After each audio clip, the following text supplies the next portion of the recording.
Hello dear ladies and ജെൻറ്റിൽമാന്, പ്രിയരെ, ഇന്ന് social media പ്ലാറ്റ്ഫോമിൽ ക്യാഷ് ഉണ്ടാക്കാനെങ്കിൽ ഫേമസ് ആവാൻ ഒന്ന് തിളങ്ങാൻ ഏറ്റവും നല്ലൊരു ഉപാധി ചില പുന്നാര മക്കൾ കണ്ടുവച്ചത് ഇസ്ലാമിനെ തിന്നുക എന്നുള്ളതാണ്. അറിയാത്തവർക്ക് പറഞ്ഞു തരാം. സോഷ്യൽ മീഡിയയിൽ ഫേമസ് ആവണോ, സോഷ്യൽ മീഡിയ ക്യാഷ് ഉണ്ടാക്കണോ, സംഘികളുടെ കയ്യടിയും ലൈക്കും വാങ്ങണോ, ഇസ്ലാമിനെ തിന്നോളൂ.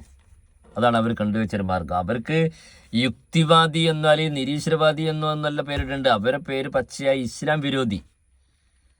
ഒരു 4 ബുക്ക് 4 പരിഭാഷ വായിച്ചിട്ട് അവർക്ക് ഇഷ്ടമുള്ള വരികൾ എടുത്തുകൊണ്ട് ഇസ്ലാമിനെ പച്ചക്ക് തിന്നുക, അതാണ് അവർ കണ്ടുവച്ച മാർഗം. അതിനാണ് അവർ ഫണ്ട് സ്വരൂപിക്കുന്നത്, അവരാണ് കയ്യടി വാങ്ങുന്നത്, അതിനാണ് അവർ തിളങ്ങുന്നത്. അത് പിന്നെ ഇന്ന് യുക്തിവാദികളെ കുറ്റം പറയണ്ട. യുക്തിവാദികളുടെ അവരുടെ യുക്തിക്കനുസരിച്ച് അവരുടെ വാദം. ഹിന്ദുക്കളെ നാം കുറ്റം പറയരുത്, അവരവരുടെ മതം.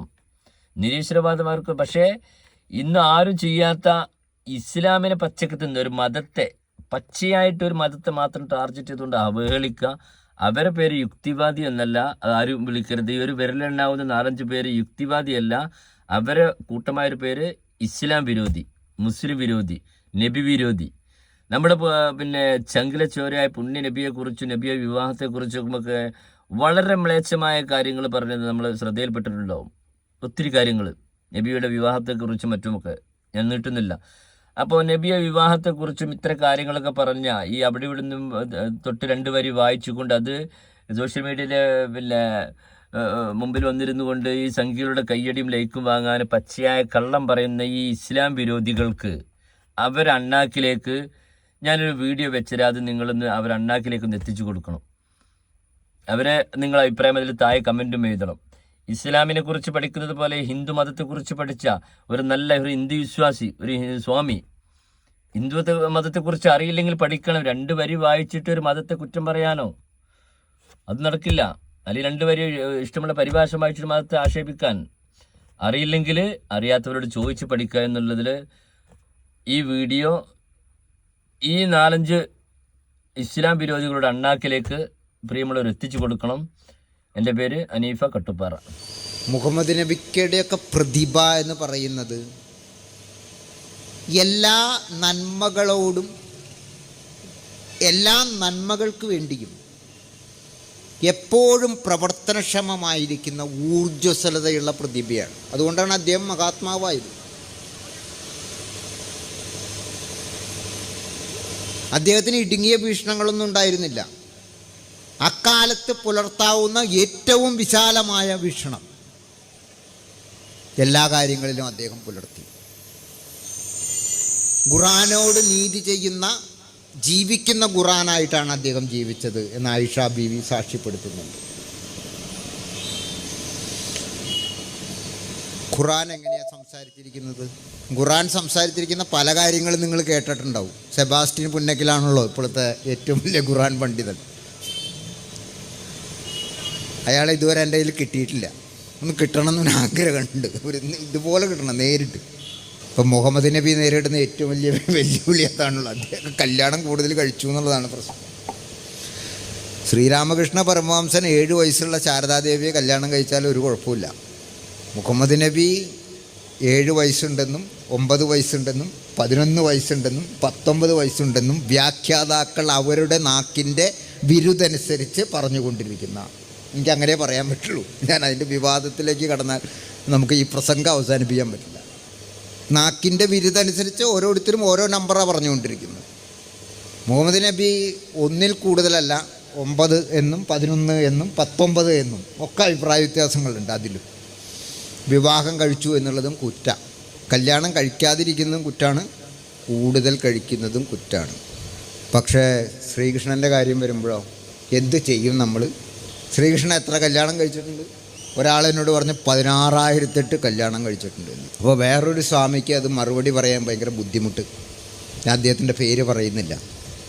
പരദൂഷണത്തിനെതിരെ പ്രസംഗം തുടങ്ങിയിട്ട് ഞാൻ തന്നെ പരദൂഷണം പറയാൻ പാടില്ല. അപ്പോൾ ആ സ്വാമി പണ്ഡിതനാണ്. അദ്ദേഹം ഒരുപാട് പ്രസംഗങ്ങൾ നടത്തുന്ന ആളാണ്. അമ്പലങ്ങളിലെയും അമ്പല സദസ്സുകളിലെയും പ്രിയപ്പെട്ടവനാണ്.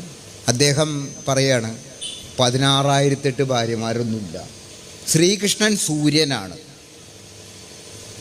രശ്മികളാണ് ഭാര്യമാരായിട്ട് പറഞ്ഞിരിക്കുന്നത്. പ്രതീകാത്മകമാണ്. ആഹാ, പ്രതീകാത്മകം. അപ്പോൾ ശ്രീകൃഷ്ണൻ പറഞ്ഞ ഭഗവത്ഗീത പ്രതീകാത്മകമാണോ? ഇത് പ്രസംഗിക്കുന്ന സ്വാമിയാണ് പറയുന്നത്. ഭഗവത്ഗീത പ്രതീകാത്മകമാണോ?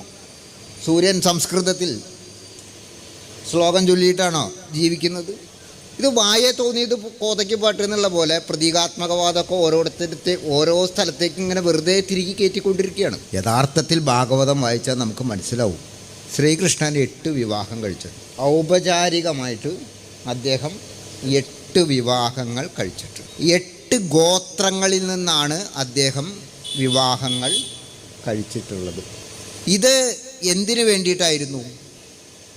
ഗോത്രവൈരങ്ങളുടെ പേരിൽ ചണ്ട കൂടിയിരുന്ന ജനങ്ങളെ ഒരൊറ്റ സമൂഹം എന്ന നിലയിൽ ഒന്നിപ്പിക്കുന്നതിന് വേണ്ടിയിട്ടുള്ള ഒരു ഉപായം കൂടിയായിരുന്നു അദ്ദേഹത്തെ സംബന്ധിച്ച് വിവാഹം എന്ന് പറയുന്നത്. ഇപ്പോൾ ജാമ്പവതി എന്ന് പറയുന്നിട്ട് ശ്രീകൃഷ്ണനൊരു ഭാര്യയുണ്ട്. അവർ ഗിരിജന ഗോത്രക്കാരിയാണ്. നമ്മുടെ രാഷ്ട്രപതിയുടെ ഗോത്രത്തിൽപ്പെട്ട ആളാണ്. രുക്മിണി എന്ന് പറയുന്നൊരു ഭാര്യയുണ്ട് ഭഗവാന്. അവർ ക്ഷത്രിയ കുലജാതയാണ് എന്ന് പറഞ്ഞാൽ ഉയർന്ന സവർണ കുലജാതയാണ്. അങ്ങേയറ്റത്തെ സവർണ കുലജാത മുതൽ ഇങ്ങേയറ്റത്തുള്ള ഗിരിജന വിഭാഗക്കാരി വരെ ശ്രീകൃഷ്ണൻ്റെ ഭാര്യമാരായിരുന്നു. അവരിൽ അദ്ദേഹത്തിന് മക്കളും ഉണ്ടായിട്ടുണ്ട്, എല്ലാവരിലും. അപ്പോൾ ശ്രീകൃഷ്ണൻ 8 വിവാഹം കഴിച്ചു എന്നുള്ളത് ഭാഗവതം അസന്നിഗ്ധമായിട്ട് പ്രസ്താവിച്ചിരിക്കുകയെ അത് പറയാൻ എന്തിനാ മടിക്കുന്നത്? അത് അന്നത്തെ കാലത്തെ രീതിയായിരുന്നു എന്ന്. ഇപ്പോൾ നമ്മുടെ ആദർശ പുരുഷനായിട്ട് ഇപ്പോൾ കേന്ദ്രം ഭരിക്കുന്ന പ്രധാനപ്പെട്ട വ്യക്തിത്വങ്ങളെ എല്ലാവരും വിളിച്ചു പറയുന്ന സാക്ഷാൽ ശ്രീരാമനുണ്ടല്ലോ. ഈ ശ്രീരാമൻ്റെ അച്ഛൻ എത്ര ഭാര്യമാരുണ്ടായിരുന്നു? 3 ഭാര്യമാരുണ്ടായിരുന്നു. ദശരഥൻ മുസ്ലിമായതുകൊണ്ടല്ലല്ലോ 3 ഭാര്യമാർ ഉണ്ടായത്, ആണോ? ശ്രീകൃഷ്ണൻ മുസ്ലിമായതുകൊണ്ടാണോ 8 ഭാര്യമാർ ഉണ്ടായത്? ഇതൊക്കെ എല്ലാ നാട്ടിലുമുള്ള ഓരോ കാലഘട്ടത്തിൻ്റെ സാമൂഹിക പരിണാമങ്ങളുമായി ബന്ധപ്പെട്ട സ്വാഭാവിക കാര്യങ്ങളാണ് ഇതൊക്കെ. ഇതിലൊന്നും അസ്വാഭാവികതയില്ല. പക്ഷേ ഇതിൻ്റെയൊക്കെ പേര് പറഞ്ഞ് മനുഷ്യരിൽ ഒരു വിഭാഗത്തെ അപഹസിക്കുക, അവരെ സംബന്ധിച്ച ഒരു വെറുപ്പ്, ജുഗുപ്സ ഉണ്ടാക്കുക, അതിൻ്റെ പേരിലുള്ള വൈകാരികത മുതലെടുത്ത് രാഷ്ട്രീയ അധികാര മുതൽക്കൂട്ട് ഉണ്ടാക്കുക. ഇതല്ല ഇപ്പോൾ ഇവിടെ നടന്നുകൊണ്ടിരിക്കുന്നത്. ഇതിനൊരു മാറ്റം കൊണ്ടുവരേണ്ട ഉത്തരവാദിത്വം ആർക്കാണ്? നമ്മൾക്കെല്ലാവർക്കുമാണ്. ഇപ്പോൾ ഇവിടെ ഞാൻ വന്നപ്പോൾ പറഞ്ഞു അൻവാറശ്ശേരിയെക്കുറിച്ച്. അബ്ദുൽ നാസർ മദനിയുടെ പ്രസ്ഥാനത്തിൻ്റെ ആസ്ഥാനം എന്ന് കേരളം മുഴുവൻ കരുതുന്ന അൻവാറശ്ശേരിയെക്കുറിച്ച്. ഞാൻ അവിടെ പോയിട്ടാണ് വന്നത്. മടിയിൽ കനുണ്ടെങ്കിലല്ലേ വഴിയിൽ പേടിക്കണ്ടു. അബ്ദുൽ നാസർ മദനി എന്ന് പറയുന്ന വ്യക്തിയുടെ പല പ്രസംഗങ്ങളോടും പല നിലപാടുകളോടും എനിക്ക് യോജിപ്പില്ലാത്ത ആളാണ്.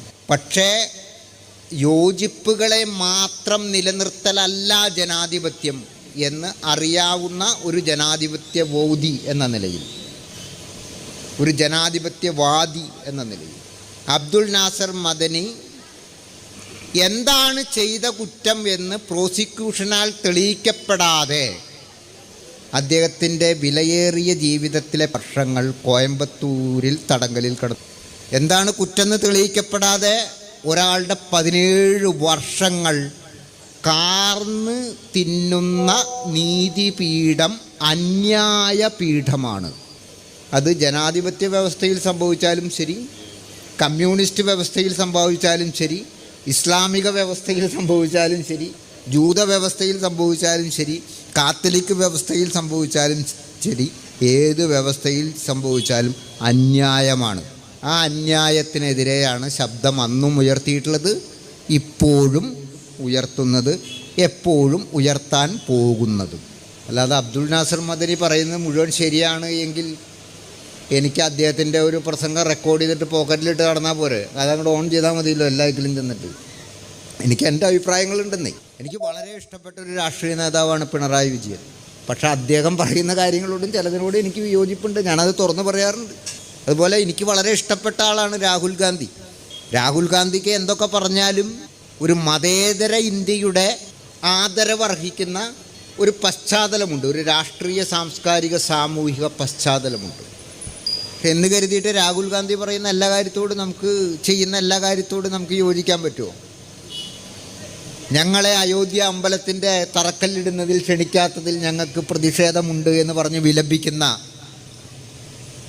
ഒരു നെഹ്റുവിൻ്റെ രക്തം ചിറകളിൽ ഓടുന്നു എന്ന് പറയുന്ന വ്യക്തിത്വങ്ങളോട് നമുക്ക് എങ്ങനെയാണ് യോജിക്കാൻ പറ്റുക? നെഹ്റു പറഞ്ഞാൽ തന്നെ യോജിക്കാൻ പറ്റുമോ? അത് കാരണം അമ്പലങ്ങൾക്ക് തറക്കല്ലിടുന്നിടത്തേക്ക് പോലാണോ ഒരു മതനിരപേക്ഷ ജനാധിപത്യ രാഷ്ട്രീയ പ്രസ്ഥാനത്തിൻ്റെ പ്രധാന ചുമതല എന്ന് പറയുന്നത്? എനിക്കങ്ങനെ ഒരു അഭിപ്രായമില്ല. ഇന്ത്യയിൽ നമ്മൾ ഇന്നിപ്പോൾ ദുരന്തം എന്ന് പറയുന്ന, വിഷമകരം എന്ന് പറയുന്ന, അപലപനീയം എന്ന് പറയുന്ന, അന്യായം എന്ന് പറയുന്ന, ഭരണകൂട ഭീകരത എന്ന് വിളിക്കുന്ന ഒരു ഭരണവ്യവസ്ഥ നിലവിലുണ്ടല്ലോ. നിങ്ങൾ പറയും ഞാൻ ഇപ്പോൾ എന്താ ആളുകളുടെ പേര് പറയാത്തതെന്ന്. പേടിയായിട്ടല്ല കേട്ടോ, പോലീസുകാരുണ്ട് എന്നുള്ളത് കൊണ്ടുമല്ല. ഈ സമ്മേളനം മുഹമ്മദ് നബിയുടെ വേദിയാണ് എന്നുള്ളത് കൊണ്ടാണ്. ഈ സമ്മേളന വേദി മുഹമ്മദ് നബിയുടേത് ആണ് എന്നുള്ളത് കൊണ്ടാണ്. അങ്ങനൊരു ഭരണകൂടം ഇപ്പോൾ ഇവിടെ നിലനിൽക്കുന്നുണ്ടല്ലോ ഹിന്ദുത്വത്തിൻ്റെ പേരിൽ. എങ്ങനെയാണ് ആ ഭരണകൂടം ഇവിടെ വന്നത്? എന്തായിരുന്നു അവരുടെ